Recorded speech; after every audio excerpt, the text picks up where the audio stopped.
Eu quero, nesse momento, convidar os irmãos a abrir as suas Bíblias, Evangelho segundo escreveu João, capítulo 13. Nesta manhã, hoje nós vamos falar sobre aquele tema ali. Jesus lava os pés dos discípulos.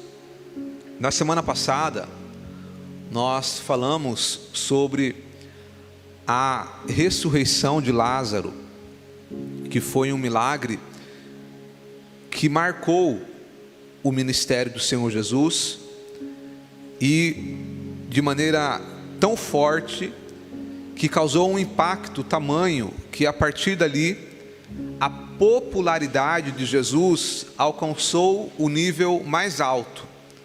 Jesus agora, que antes era visto por muitos como um profeta, como um mestre, mas agora eles começam a crer que Jesus verdadeiramente é o Messias que haveria de vir, porque a ressurreição de Lázaro foi testemunhada por muitas pessoas, foi um milagre incontestável.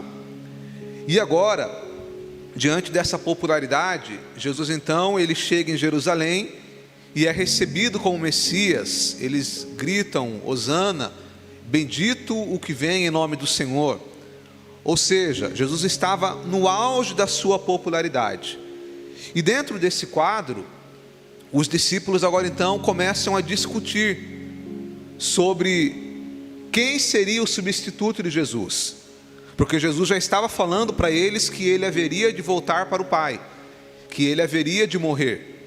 E agora eles começam a se perguntar, quem vai ficar no lugar do mestre? E diante desse quadro, o Senhor Jesus ele vai fazer esse ato aqui, que é lavar os pés dos discípulos. Naquela época, lavar os pés de alguém era um trabalho de escravo. Pegava a pessoa, o escravo mais humilde, aquele que estava mais baixo na hierarquia de uma casa, era esse o responsável por lavar os pés. Inclusive, quando as pessoas chegavam na casa de alguém, o anfitrião, a pessoa que recebia o visitante, ele oferecia água para que esse visitante lavasse os pés. E quando tinha ali um escravo, era o escravo que fazia isso. E agora, o Senhor Jesus, diante disso, ele vai dar uma lição nos seus discípulos. Porque quando ele lava os pés dos discípulos, naquela imagem que está ali, quando ele lava os pés dos discípulos, ele está quebrando o protocolo cultural. Porque o Senhor Jesus, naquele momento, no auge do seu ministério, ele estava sendo visto como o Messias, como um rei, como um mestre, como alguém extremamente importante. E agora o Senhor Jesus vai e faz o trabalho que era o trabalho de um escravo, que era o trabalho teoricamente mais humilhante que alguém poderia fazer, porque ele estava querendo ensinar para os discípulos uma lição de humildade e de serviço.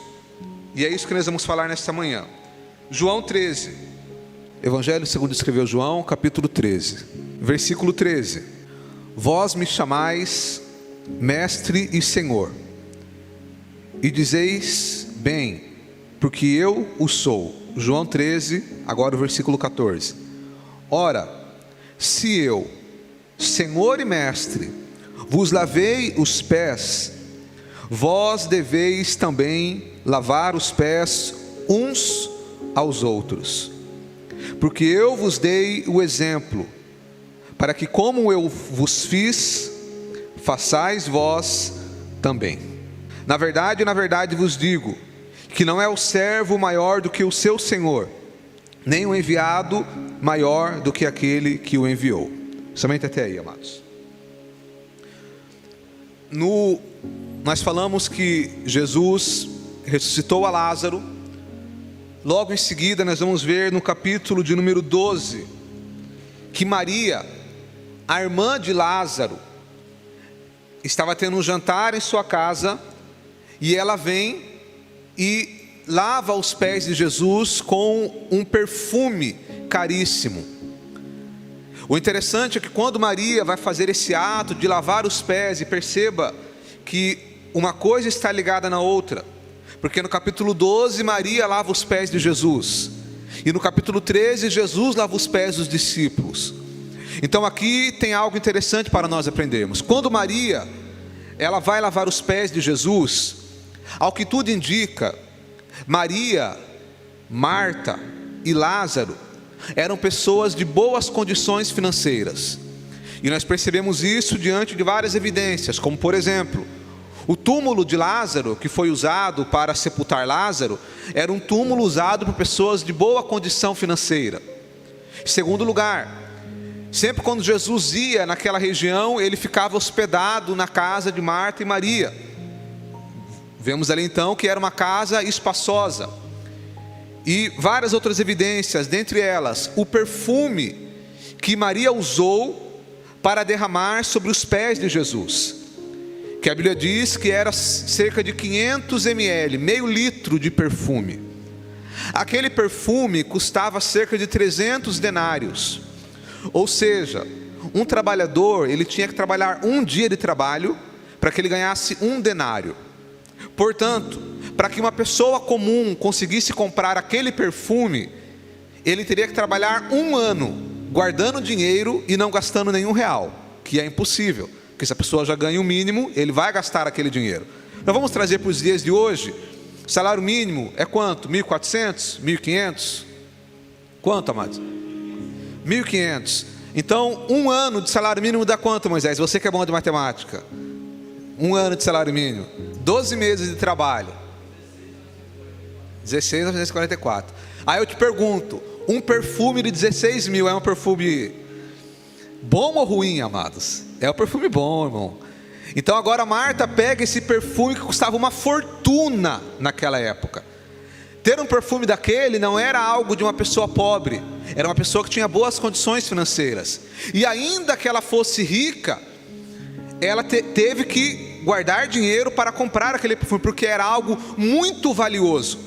Possivelmente era a coisa mais valiosa que Maria tinha, era a coisa mais preciosa que ela tinha. E ela pega e derrama aos pés de Jesus, como um gesto de gratidão, porque Jesus tinha ressuscitado o seu irmão. Mas ela não se contenta com isso, ela derrama um perfume nos seus pés, ela chora, ela enxuga com os seus cabelos, ela faz esse gesto como um gesto de gratidão, de humildade e de serviço. E tudo isso tem um peso maior, porque primeiro, a posição que provavelmente ela era, que era uma mulher de boas posses, e faz um trabalho de escrava. Segundo, ela pega algo extremamente caro, porque lavar os pés de alguém com água já era algo diferente, já era algo, um trabalho de escravo, e ela lava com o melhor perfume que ela tinha em casa. Então ali ela já deu um exemplo de gratidão, de humildade e de serviço. E agora os discípulos de Jesus, quando você lê os outros evangelhos, você percebe que eles estavam agora numa discussão, porque Jesus estava dizendo para eles: olha, eu vou para o Pai, eu vou voltar para o Pai, eu tenho que beber de um cálice da morte. Jesus estava falando para eles que ele iria morrer. E qual que era a discussão deles? Quem de nós vai ficar no lugar de Jesus? Quem de nós vai ser o manda-chuva? Quem de nós vai ser o cabeça? De maneira que tem alguns deles que chegou em Jesus e falou: Senhor, permita que eu sente à sua direita e meu irmão à sua esquerda. Eles estavam brigando por posição. E aí diante disso Jesus vai dar um exemplo para ele: lavar os pés dos discípulos. E esse exemplo de Jesus, ele fala sobre humildade e serviço. Humildade e serviço são duas virtudes, duas qualidades indispensáveis na vida de um cristão. Eu quero que você preste muita atenção a partir de agora. Um cristão maduro, nós temos que perceber na vida dele humildade e o desejo de servir. Essas duas qualidades, elas não fluem de forma natural. Ninguém vai ser humilde de forma natural. Ninguém terá vontade de servir de forma natural. Essas qualidades, elas devem ser cultivadas. Eu tenho que ser intencional. Eu tenho que a cada dia buscar isso, porque a nossa carne, a nossa natureza pecaminosa, ela vai sempre no oposto disso. Em vez de ser humilde e ser servo, a natureza do homem é ser soberbo e gostar de ser servido. ser servido, ter as vantagens. Então nós vamos entender nesta manhã o que é humildade e serviço, que são duas coisas que andam juntas. Quem é humilde, serve. Quem é servo, é humilde. E Jesus, ele disse: aprendei de mim que sou manso e humilde de coração. Jesus, ele nos deu exemplo, tanto de alguém humilde, que mesmo sendo Deus, não teve por usurpação ser igual a Deus, mas humilhou-se a si mesmo, e também como servo, que ele serviu até a morte, morrendo por nós na cruz do Calvário. Então o nosso mestre, ele deu exemplo de humildade e de serviço. Em primeiro lugar, o que é humildade? Humildade, antes de nós falarmos o que é, precisamos entender o que não é humildade. Humildade não tem a ver com a pessoa ser confiante ou insegura. Aquela pessoa que fala: não, tal coisa eu sei fazer. Alguém fala: isso daí é soberbo. Não, humildade não é isso, né? A pessoa, ela é apenas confiante naquilo que ele faz. Então, por exemplo, uma pessoa que ela faz arroz, faz 30 anos, se você falar: sabe fazer arroz? Eu sei fazer arroz. Alguém vai falar que é soberba essa irmã. Não, mano, ela sabe fazer, meu Deus do céu. Então, humildade não tem a ver com ser confiante ou inseguro. Tem aquela pessoa que fala: você sabe fazer tal coisa? Eu não sei, né? Eu não sei nada. Não, isso daí não é humildade, não, irmão. Isso daí é falsa modéstia, é diferente, tá? Então, humildade não tem a ver com ser confiante ou ser inseguro. Humildade também não tem a ver com ser proativo ou reativo. Aquela pessoa que é para frente ou a pessoa que é para trás. Aquela pessoa que age ou aquela pessoa que espera para reagir. Não tem a ver com isso. Humildade também não tem a ver com dinheiro. Não, se a pessoa é rica, é soberbo. Se é pobre, é tão humilde. Não tem nada a ver, irmãos. A casa daquela irmã, tão humilde. Até pode usar essa palavra, mas humildade não tem a ver com isso. Porque é perfeitamente uma pessoa ter dinheiro e ser soberba, ou ela ter dinheiro e ser humilde. E tem pessoa que não tem dinheiro e é humilde, mas tem pessoa que não tem dinheiro e é soberba. Porque humildade não tem a ver com ter ou com aquilo que você tem. Humildade tem a ver com comportamento. Humildade é o oposto da soberba. Soberba é você se achar superior ao outro, é você se achar mais valioso que o outro. O humilde é aquele que vê os demais como iguais. Isso é humildade. É quando eu vejo o meu próximo, independente se eu tenho mais conhecimento que ele, se eu tenho uma habilidade que ele não tem, se eu tenho alguma posses financeiras que ele não tem, independente disso, eu olho para o meu próximo e vejo ele como um igual. Ele é igual a mim, nós somos iguais. Eu não vou tratar a pessoa com desrespeito, com arrogância, só porque eu me acho superior. Não, nós somos iguais. Humildade é isso, é quando eu olho para o próximo e vejo ele como igual. A Bíblia diz em Mateus 11, 29, que Jesus disse: aprendei de mim que sou manso e humilde de coração. Algumas evidências da soberba, para você refletir nesta manhã. Quando nós, e detalhe, tá, irmãos? Não ouça essa palavra aqui falando assim: não, nessa parte aí eu estou tranquilo, porque eu sou uma pessoa muito humilde. Já é uma evidência da soberba, tá? Então já começou errado. Em primeiro lugar, todos nós temos que vigiar com esse pecado. Todos nós, sem exceção. Nós temos que tomar cuidado com a soberba. Então, a primeira evidência da soberba: a pessoa soberba, ela é inflexível em tudo, teimosa, difícil de voltar atrás. Essa característica por si só já demonstra a falta de humildade. Porque quando eu sou inflexível nas minhas opiniões, naquilo que eu penso, nas minhas decisões, então eu estou partindo do pressuposto que eu sei mais que todo mundo e que só eu vejo as coisas da maneira correta. Então, em primeiro lugar, uma pessoa humilde, ela não tem dificuldade para ouvir um conselho e mudar de opinião sobre alguma coisa. A pessoa arrogante, a pessoa soberba, ela é inflexível. Segunda característica da pessoa soberba: tem dificuldade em pedir perdão. Quando me falta humildade, eu sempre terei dificuldade em reconhecer que eu estou errado, porque o soberbo sempre acha que está certo e tem dificuldade em pedir perdão. Os cristãos dos nossos dias, amados, estão perdendo um costume que era muito natural há 10, 20 anos atrás. Não que eu seja tão velho assim, mas eu lembro que tinha esse costume, que era o costume de pedir perdão. Quando tinha algum pequeno desentendimento, ou algum grande desentendimento, que às vezes tem também, a pessoa vinha até a outra: irmão, eu quero te pedir perdão em nome de Jesus, me perdoa, meu amado, eu fiz tal coisa, eu falei. A pessoa pedia perdão. Inclusive, os cristãos tinham o costume de pedir perdão, mesmo quando estava certo. Olha, a pessoa errou comigo, eu acho que ele está errado, mas eu vou lá pedir perdão, me desculpa, eu fiquei nervoso, me perdoa, vamos acertar. E era assim o comportamento. Hoje não, amados. Hoje as pessoas estão perdendo essa qualidade, esse comportamento de pedir perdão. Mas é um exercício isso para a nossa humildade. Aprenda uma coisa, irmãos, na verdade você já sabe disso, mas só se lembre: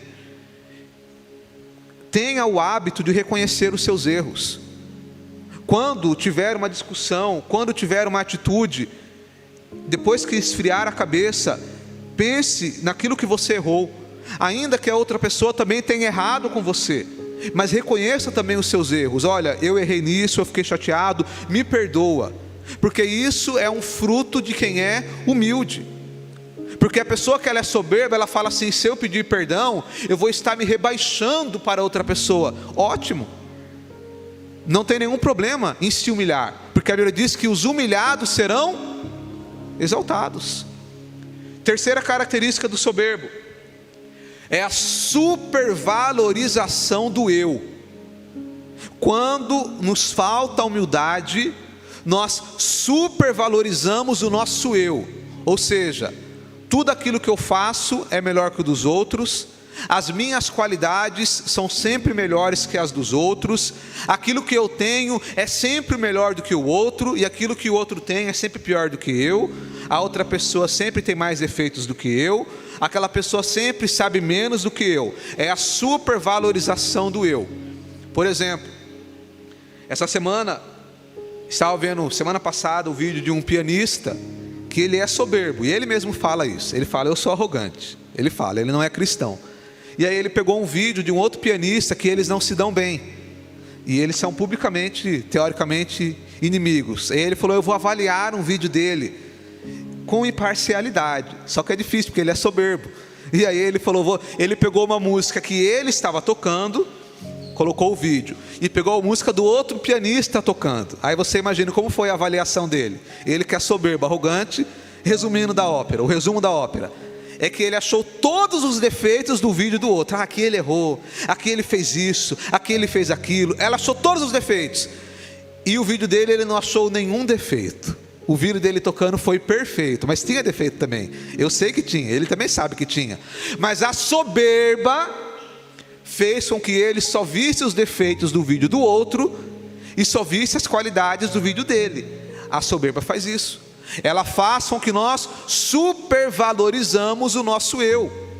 Quando os discípulos estavam brigando para saber quem era o maior, possivelmente eles estavam levando isso em consideração. Talvez João falava: não, quem tem que ser o líder é eu, porque eu sou assim, assim, assado. Aí talvez Pedro: não, quem tem que liderar sou eu, Pedro, porque eu fiz isso. Ou seja, cada um valorizando o seu próprio eu, as suas próprias qualidades. Então, na verdade, a humildade, ela é o reconhecimento das nossas próprias fraquezas e limitações. O que é alguém humilde? Alguém humilde é alguém que reconhece as suas fraquezas e limitações. Isso é a humildade. É quando eu tenho clareza de que eu sou fraco e sou limitado. Vamos lá. Segundo lugar, Jesus ele dá exemplo de humildade e de serviço. E agora eu quero falar sobre serviço, porque aquele que é humilde serve. Tem até um ditado popular aí fora que não está na Bíblia, mas é bom, que diz que aquele que não nasceu para servir, não serve para viver.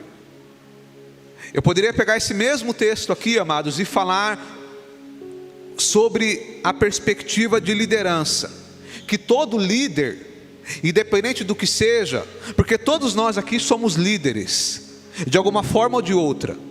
Você pode ser líder lá dentro da sua casa, como pai, como mãe, como esposo, como esposa, no seu trabalho. E em algum momento, em alguma circunstância da sua vida, você vai influenciar alguém. E liderança é isso, liderança é influenciar. Então todos nós, de alguma forma ou de outra, vamos influenciar alguém, seja por bem ou por mal. Sim ou não, amados? Sim. Então, o que muitas pessoas não entendem sobre liderar é que liderar é servir. Porque, inclusive, muitos líderes, tanto dentro do aspecto religioso, como inclusive pessoas que são líderes em empresa, a pessoa acha que porque ela chegou numa posição de comando, ela deve ser tratada como um rei a partir de agora, como um príncipe. Tem que ser tratada com toda a reverência, como se agora todos devessem servir aquela pessoa, quando a pessoa não entende que liderar é servir, que você conquista e influencia as pessoas quando elas percebem que você está servindo elas, de alguma forma. É assim que conquista. É por isso que, de uma maneira natural, o filho, ele vai respeitar o pai e a mãe. Isso de maneira natural, porque tem filho que é rebelde também. Mas de uma maneira natural, o filho, ele vai respeitar o pai e principalmente a mãe. Porque o filho sabe que ele só está onde está porque a mãe carregou ele por 9 meses na barriga. Porque a mãe cuidou dele quando ele era um bebezinho, não sabia fazer nada, não conseguia nem parar o pescoço na cabeça. Era a mãe que cuidava, era a mãe que dava atenção. Então o filho, ele sabe que ninguém no mundo serviu ele mais do que seu pai e a sua mãe. Todos nós sabemos disso, ninguém. O pai e a mãe cuidam do filho. E ainda que os amigos virem a costa, ainda que a sociedade vire as costas, o pai e a mãe sempre estará ali disposto a cuidar do filho. Então é por isso que de uma maneira natural, o filho, ele honra o pai e a mãe, porque ele entende que o pai e a mãe serviu ele mais do que ninguém. Então liderar é servir. O Senhor Jesus, ele serviu até o fim, morrendo por nós na cruz do Calvário. Eu quero ler com os irmãos um texto, Marcos capítulo 10. Abra por gentileza, amados, Marcos capítulo 10, versículo 44, que diz assim: E qualquer que dentre vós quiser ser o primeiro, será servo de todos. Porque o Filho do Homem também não veio para ser servido, mas para servir e dar a sua vida em resgate de muitos. O Senhor Jesus está dizendo que Ele veio para servir, de maneira que Ele serviu, Ele entregou a sua própria vida para resgatar a humanidade. O interessante é que Ele fala: e qualquer de entre vós que quiser ser o primeiro, será servo de todos. Algumas pessoas interpretam errado esse versículo, preste atenção, porque a pessoa vai dizer assim: está vendo aí? Se você quer ser o primeiro, então você tem que servir. Se você quer ser servido, você tem que servir.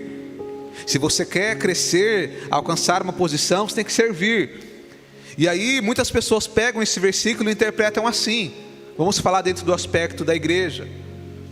Aqui não, porque somos uma igreja pequena, mas em igrejas grandes, a pessoa ela tem às vezes a vontade de chegar a uma posição, crescer na instituição, aí ela já sabe, então eu tenho que servir. E aí a pessoa ela começa a fazer coisas na igreja, mas ela não faz porque ela está interessada em servir para agradar a Deus.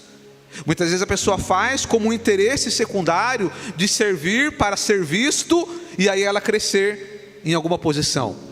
Então a pessoa serve não porque ela quer servir, não porque ela é humilde de coração, mas ela serve porque tem algum interesse secundário. Então agora veja bem, inclusive tem até pregadores que falam: se você quer ser grande, então sirva. Se você quer ser grande, vai olhar o carro lá fora. Não, está errado isso daí, irmão. Primeiro que você não tem que querer ser grande, já começou errado. Não tem que querer ser grande. Nós temos que querer ser aquilo que Deus quer que a gente seja. Nós temos que buscar fazer a vontade de Deus. E se Deus quiser te colocar em algum local, Ele coloca. Mas se Ele não quiser, se Deus quiser que você fique onde você está, amém também. Mas nós temos que buscar servir. Não porque eu tenho interesse de crescer, mas porque eu tenho prazer em servir. Porque eu entendo que quando eu sou humilde e sou servo, eu estou agradando a Deus. Eu estou me parecendo com Jesus. Então Jesus, Ele deu exemplo de serviço. Agora preste muita atenção, amado, no que eu vou dizer. Muitas vezes o que as pessoas não entendem é a diferença entre ter uma função e ter um valor. Às vezes a pessoa acha que porque eu tenho uma função importante, eu sou mais valioso que o meu próximo. E uma coisa não tem nada a ver com a outra. Por exemplo, no aspecto da igreja. Dentro da igreja, cada um tem uma função diferente. Por exemplo, eu estou aqui ministrando a palavra. O Tiago está ali, o Júnior olhando a câmera. Os irmãos ficam ali na recepção. Tem as irmãs que estão ali com as crianças, os músicos que tocam aqui. Enfim, cada um tem uma função. E possa até ser que algumas funções, elas sejam teoricamente mais importantes que outras, mas todas são importantes. Agora o grande ponto aqui é que independente da função que qualquer um de nós tenha, seja na igreja, ou seja numa empresa, ou em qualquer aspecto da sociedade, o fato de você ter uma função não te faz mais importante que o outro, não te faz mais valioso que o outro. Por exemplo, tem lá a empresa, tem o dono da empresa, ou vamos dar um exemplo, o CEO da empresa, o cargo máximo de uma empresa que tem 10 mil funcionários, para você entender. Então está lá o CEO, que tem um cargo máximo. Aí abaixo dele tem lá os diretores, os coordenadores, e aí tem os operários que trabalham no chão da fábrica, e depois tem as pessoas que trabalham na limpeza, e aí tem aquela senhorinha lá que ela cuida só do banheiro. Teoricamente ela está no cargo mais simples dentro da empresa. Então teoricamente a função dela, veja bem, a função dela teoricamente pode ser menos importante que a do homem que é o CEO. Agora, independente dele ter uma função diferente da dela, ele não é mais valioso que ela. Perceba, função é uma coisa, valor é outra. Deixa eu trazer agora para você entender. Já viu aquela pessoa que diz assim: a mulher tem que ser submissa ao homem, então a mulher é inferior ao homem? A mulher é inferior ao homem, amados? Sim ou não? Mas ela não é submissa? Submissa não é ser inferior? Quero que as irmãs falem.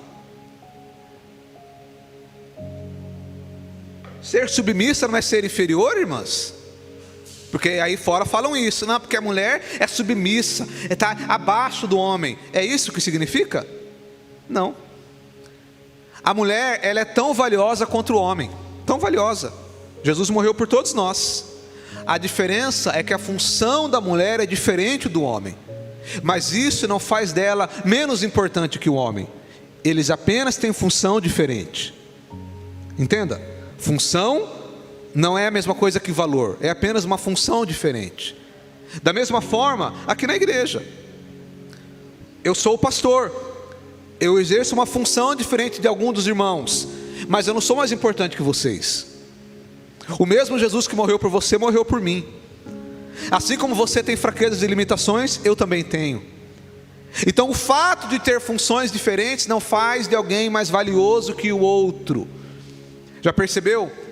Quando vai se referir lá a um juiz lá da Suprema Corte, Vossa Excelência, eu acho uma bobagem isso daí.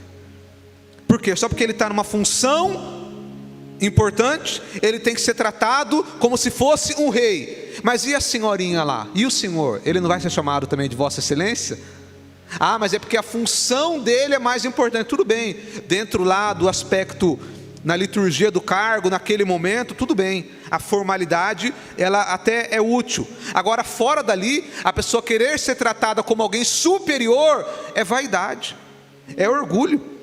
Porque no final das contas, ainda que a pessoa seja lá um juiz formado, pós-graduado, tem um diploma na parede, só que ele com tudo isso aí, se não for lá o homem simples do campo, que mal e mal sabe escrever o nome dele, para plantar, cultivar e colher o arroz e feijão, mesmo com todos os diplomas dele, ele não vai ter arroz e feijão para comer. Ou seja, eles têm funções diferentes, mas um é tão importante quanto o outro, porque um precisa do outro. Então nós precisamos entender isso, que função é uma coisa, valor é outra. O fato de alguém ter uma posição dentro, um cargo dentro de uma empresa, na sociedade, de ter algum diploma na parede, de exercer algum trabalho específico, não faz essa pessoa mais importante que a outra, porque no final das contas, todos somos iguais, todos temos limitações, todos ficamos doentes, todos um dia, se Jesus não voltar e arrebatar a igreja, vamos morrer, todos nós somos iguais. Isso, quando eu entendo isso, e aí eu vou entender então, que eu tenho que servir o meu próximo. E agora, para concluir, e aí você já sabe, quando eu falo que vai concluir, mais umas meia hora, mas agora é para concluir mesmo. Como que eu posso servir na prática? Eu já falei sobre a humildade, nós já falamos que do nosso valor, que todos somos iguais, independente das funções, das posses, dos diplomas, da fama, todos somos iguais diante de Deus. Agora, como que eu posso servir na prática? Vou dar aqui alguns exemplos, para que você saia daqui hoje com esse desejo de servir mais. Primeira forma de você servir o seu próximo é ouvindo. Diga para o irmão que está do seu lado assim, diga para ele: ouça mais, ouça mais. Irmão, quando você ouve alguém, é uma forma maravilhosa de você servir a pessoa. Às vezes uma pessoa, tudo que ela quer é ser ouvida. E às vezes nós, por causa muitas vezes da nossa soberba, nós nos achamos tão importantes, que eu não tenho nem paciência de ouvir o meu próximo. Tem pessoas que vão ao extremo, que você não consegue nem conversar com ela, não tem diálogo, porque só a pessoa fala, ela não quer ouvir. Então quando você ouve alguém, faz um exercício, irmão, de ouvir de vez em quando a senhorinha, o senhor, que às vezes vem conversar e só vai falar de doença com você, mas ouve ele, meu amado. Ai, meu filho, porque eu estou aqui com uma dor na coluna, eita, porque eu fui no médico e tal coisa. Nossa, mas que coisa. Irmão, é assim, irmão. Eu vou te dar uma técnica, inclusive, de você ouvir alguém e conquistar a confiança da pessoa, a pessoa sentir que você está dando atenção para ela. É quando a pessoa fala uma coisa e você repete o que ela falou. Vou te explicar, isso aqui é uma técnica, amados, você precisa aprender. Aqui você aprende a palavra e aprende técnicas também. A pessoa falou assim: eu estou com uma dor de coluna, meu filho, mas dói demais. Aí você fala: dói demais, né? Eu sei como que é. A pessoa já fala: ele está me ouvindo. Irmão, é uma técnica. Você só repete, irmão, e a conversa vai fluir. Então, irmão, aprender a ouvir as pessoas. Ouça de vez em quando uma criança, converse com uma criança. Às vezes a criança, lá em casa, às vezes a gente vai conversar, está na mesa, e às vezes a Rebeca, ela vai falar alguma coisa e ela começa a procurar as palavras. E às vezes, de vez em quando a Laura quer interromper ela, eu falo: não, Laura, deixa ela concluir a palavra. Aí daquela demora 1 minuto para formular a frase, deixa ela formular a frase, porque ela vai sentir que ela está sendo atendida, que nós estamos dando atenção para ela. É pequenos detalhes, amados, mas é isso que faz a diferença. Ouvir as pessoas. Quando alguém for falar com você, olha no olho da pessoa, ouça, preste atenção, pergunte, se interesse. Não deixa a sua mente devagar para outro canto. A pessoa está falando e você olhando aqui, mas a mente está lá longe, amado. Não, ouça com atenção. Isso faz muita diferença, amado. É uma atitude de serviço. Quando você está fazendo isso, você está servindo a pessoa. Segunda forma de você servir é cooperando na igreja. Quando você coopera na igreja, é uma forma de servir. Em primeiro lugar, como que você pode servir? Tendo frequência nos cultos. Só de você vir até esse lugar, entrar e sentar, você está servindo a Deus. Você está participando e contribuindo para que a igreja continue funcionando. Eu já disse para os irmãos outras vezes que a igreja local, que é isso daqui, ela é importantíssima. Porque a igreja local, ela é uma ferramenta missionária. Todos os domingos a porta está aberta. Pode ter certeza que nós estamos aqui do lado tem uns prédios, eles estão ouvindo o culto, estão ouvindo a palavra, você pode ter certeza disso. E se você está ouvindo aí, venha no culto algum dia, já aproveita também para fazer o convite, né? Então agora, mas se não tivesse os irmãos aqui, ia ficar eu e a Eula, a Rebeca e a Laura. Então o fato dos irmãos virem, os irmãos estão participando e servindo ao reino de Deus. Quando você vem, você canta, você louva, nós estamos servindo. O fato de eu estar aqui ministrando, estou servindo. Segundo lugar, forma de você servir na igreja também é auxiliando nos departamentos. Nós aqui não temos ainda muitos, mas temos. Então, por exemplo, quando alguém toca um instrumento, está servindo a Deus. Quando os irmãos cuidam aqui da câmera, estão servindo a Deus. Quando a irmã Valdirene, o irmão Valdeci coloca lá o café, está servindo a Deus também, amado. Quando a irmã olha as crianças, está servindo a Deus. Quando as irmãs vêm aqui cantar, estão servindo a Deus. Quando você se coloca de pé, vamos louvar ao Senhor, está servindo a Deus. E por aí vai, irmãos, poderia dar vários exemplos. Então existem várias formas de nós servirmos na igreja. E é por isso, irmãos, preste muita atenção.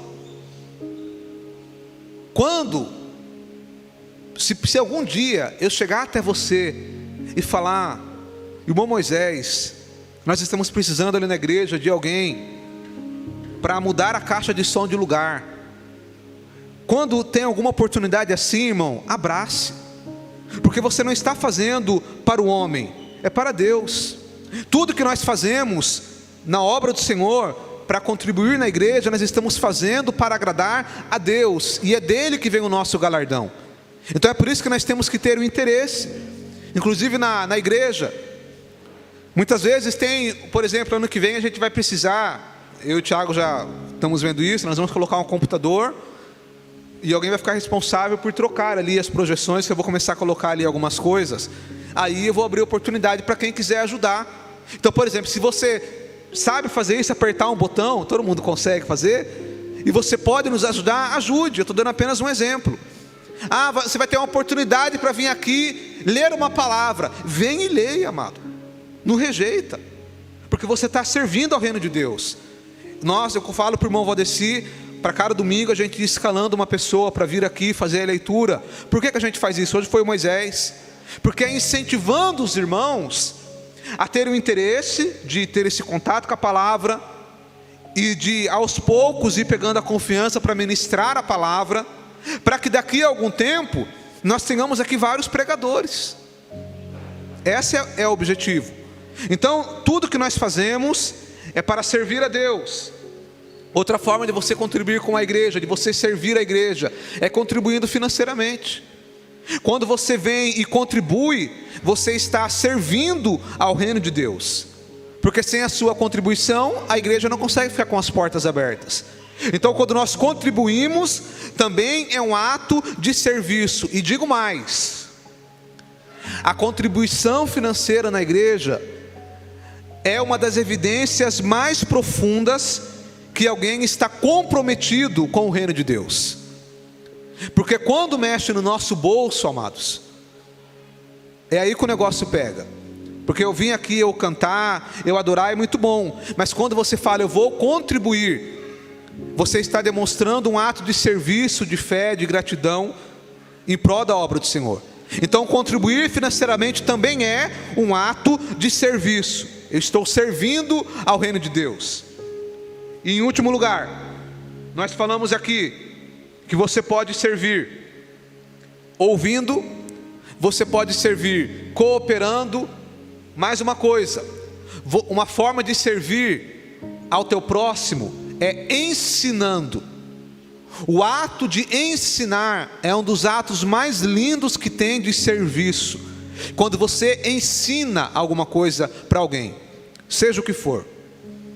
Pode ser você ensinar a palavra para uma pessoa, o seu filho, um vizinho, um amigo. Pode ser você ensinar alguma outra coisa. Eu vou ensinar você a costurar aqui. É um ato de serviço. Ensinar é um ato de servir. E o próprio Senhor Jesus, Ele mesmo se chamava de Rabi e mestre. Ou seja, um professor. Jesus era um professor. Então o ato de ensinar também é um ato de serviço. E é por isso que o principal responsável por ensinar a palavra de Deus para uma criança são os próprios pais. Os pais devem tirar momentos durante a semana, pelo menos de vez em quando, uma vez por semana, para sentar com o seu filho e falar para ele da palavra de Deus. Falar e viver a palavra, porque ensinar também é um ato de serviço. E agora, para concluir, uma forma de servir é através de pequenos gestos. Nós estamos falando aqui que nós devemos ser humildes e devemos servir. E uma forma de servir, presta atenção, é nos pequenos gestos, é nas coisas simples do dia a dia. Sabe, irmão, quando você está sentado na mesa com alguém e a pessoa está lá com o copo dela, e aí você pega e coloca lá o suco para a pessoa, o refrigerante. É um pequeno gesto, mas é um ato de serviço. Quando acaba o culto ali, a gente vai tomar o café, e você já está com a garrafa aberta, colocando no seu copo. Aí vem o irmão tudo triste, aí você pega e fecha a garrafa de novo. Não, irmão, já coloca café para o irmão, já serve ele. São pequenos gestos no dia a dia. Vamos trazer para o aspecto familiar, para o aspecto do dia a dia. Essa semana mesmo estava no shopping, e aí estávamos lá na hora de ir embora, um homem com um ticket para passar lá, para liberar a saída. E aí quando ele foi passar o ticket, estava ele e mais duas senhoras na minha frente, atrás dele. E a hora que ele foi passar, ele, eu esqueci meu óculos. E aí ele falou para as senhoras, pode passar que eu esqueci o óculos. E aí ele ficou todo murcho lá. E aí a senhora pegou, foi lá e passou o ticket dela, foi embora. Aí chegou a vez da outra, ele, não, pode passar. Aí a outra foi lá, passou o ticket dela, foi embora. Aí chegou a minha vez, ele, pode passar. Não, vem aqui, senhor, vem aqui. O senhor permite que eu ajude? Permite. Então vem aqui, dá aqui o seu ticket. Passei o ticket dele. Cadê o seu celular? Passamos lá. Ele, meu filho, Deus abençoe. Eu falei, amém e tal. É um pequeno ato, amados, mas é algo que faz a diferença. É nas pequenas coisas.